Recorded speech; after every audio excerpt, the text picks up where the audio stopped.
স্বার্থপর এই দুনিয়া, খোদার কসম কারোর জন্য থামে না, বড় স্বার্থপর।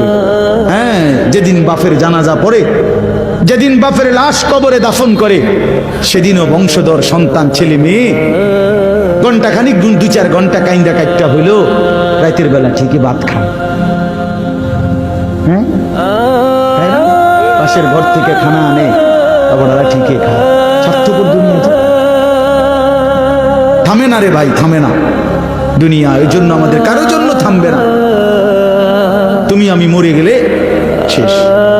আবারও বলছি কথা, আমি মরে গেলে এরপরে পৃথিবী যত আধুনিকে হোক না কেন, আমার কি কথা বুঝছেন? আমি মরার পরে যদি সবার ঘর স্বর্ণের বাড়ি হয়ে যায়, তো আমার লাভ হইল কি? আমার মৃত্যুর পরে যদি সব মানুষ আধুনিক হইয়া সাঁদের দেশেও জায়গা, আমার ফায়দা কি?